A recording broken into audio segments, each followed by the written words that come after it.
Wife of 20 years had multiple affairs in the last 4 years. Let me start by saying that my 47-years-old male wife, 49-years-old female, has always been my best friend, and I love her, but what she did makes me feel like I'm not in love with her anymore. This is a long story, and honestly, I haven't told anyone all of it, just a few bits shared with my parents. My wife carries a lot of unresolved trauma. She was gang assaulted at the age of 12, and she struggles with depression. She's a self-admitted alcoholic. It runs in her family, and it's gotten worse in recent years. She says she wants to stop drinking, but it hasn't happened yet. She's good at hiding it from most people, but I always know. She has her tells, and I can feel the shift in her energy the moment she starts again. It's a constant point of conflict, because when she drinks, she becomes a different person, and I usually end up confronting her. She's driven while intoxicated, and she's had a few minor accidents. Some of them happened with the kids in the car. No driving under the influence charges yet, but I won't be surprised when that call eventually comes in. I've never been much of a drinker myself, but I stopped completely, just to eliminate any trace of alcohol in the house. But she still buys wine when I'm not around, feeding the habit quietly. She's also struggled with her career. For a while, she was the top earner in our household. Then some major drama went down at her job. Her higher-ups had a big falling out, and she was forced to choose a side. That choice took a huge emotional toll on her. She tried to restart her career with the team she sided with, but it didn't work out, and she ended up unemployed. Immediately, she felt inferior in the relationship, even though I reassured her that we were doing just fine, financially, emotionally, and in every other way that mattered.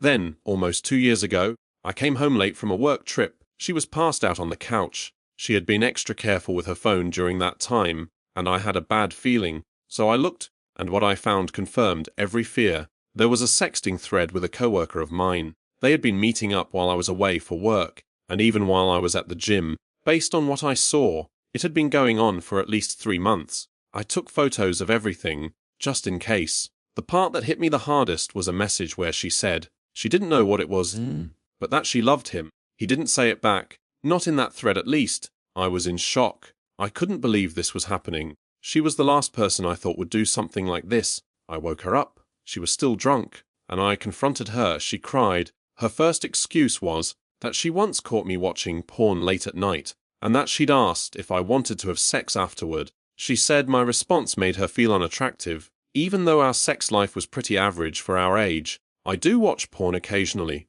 mostly out of boredom, and she knows that. We've even watched it together before. Over the next few days, she sobered up and told me she'd been perpetually drunk during that time, that the drinking led to the sexting and hookups on. And honestly, I believe that part. When she drinks, her inhibitions vanish, and she becomes someone else. I was devastated, but I stayed. I couldn't imagine appending our whole lives, especially with 3 kids, all teenagers or preteens at the time, and truthfully, I believed that if I left her, she might kill herself, so I stayed. And then it happened again. 4 months ago, I came home and found her passed out again. I didn't want to check her phone, but I couldn't help it, and what I found, she was sexting with someone else, another coworker. They were reminiscing about the times they had hooked up. Pictures and videos included this time. I didn't confront her immediately. I called my parents, gave them just enough details to let them know what was happening. They didn't tell me what to do, but they supported me. I also texted a friend who'd been through a divorce recently and asked for a lawyer recommendation. I called the attorney, left a message, but never got a call back. That night, I sat down and asked my wife how many men she'd slept with since we got married. She lied, said only the one. She had no idea I knew about the other man, the one she'd been texting with the night before. That's how drunk she'd been. She couldn't even remember, so I used the other guy's name and said it plainly. Fear swept across her face, and she realized I knew. More tears, more stories. She said she hadn't seen him in years, but it turned out that affair had happened before the other one, so it wasn't one affair. It was at least 2, possibly more. She swore the second one was over years ago, that the messages were her drunken attempt to rekindle it. The guy had even asked if he could come over, or she told him no, because I was coming home that day. She thought she'd gotten away with it. She had no idea I'd ever find out. I felt numb, utterly hollow. I've never experienced betrayal like that before. It's like trust went so far negative, it couldn't even be measured anymore, and the fact that she lied about it, that made it so much worse. Her drunk self is too sloppy to cover her tracks. and I found everything.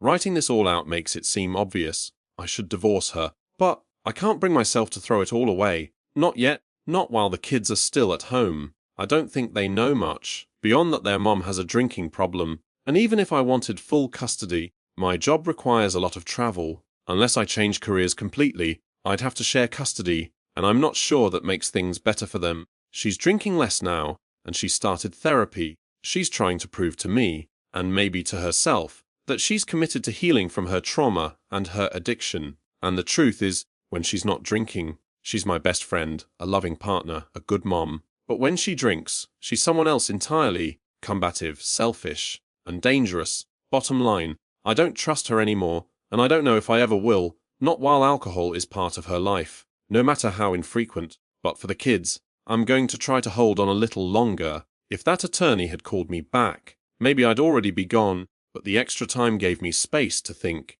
and now I'm trying to decide what's truly best, for me, and for the kids. If you've read all the way through this, thank you. I probably need therapy myself, because I can't stop thinking about her with those other men. I want revenge, even though I know they were just thinking with the dicks like most men do. One day, I'll tell their wives. I'll give them proof. They won't get off clean. That's all for now. Thanks again for listening.